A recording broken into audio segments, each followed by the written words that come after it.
তারাপীঠ রাইডের আজ second day. কাল রাত প্রায় 1:30 নাগাদ ঘরে পৌঁছাই, তারপর খাওয়া দাওয়া করে ঘুমিয়ে পড়ি বন্ধু বাড়িতে। আর এখন সে বন্ধু বাইকে করে আমাকে নিয়ে এসেছে। তো এখানকার অনেক পুরনো মন্দির, মল্লারপুরে আছি। আর এই মল্লারপুরের অনেক পুরনো জাগ্রত মন্দির, মা ভীমাক্কা মায়ের মন্দির। প্রচণ্ডপুর, বীরভূম জেলা। এখন তো মন্দির বন্ধ আছে।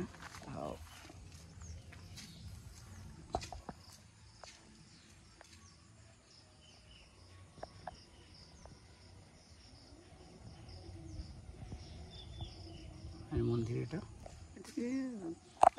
জায়গা তো অনেকটা রয়েছে, দেখেন না, প্রচুর জায়গা।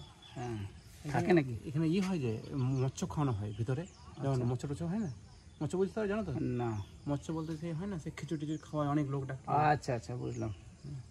ওখানে হয় যে ভিতরে ভোগ পুরো পুরো ঢালায়। হ্যাঁ হ্যাঁ, দেখছি, দেখতে পাচ্ছি। খুব ভালো জায়গা, ভিতরে আমরা বসতাম আগে। এটা পুকুরে, দেখো এটা পুকুর।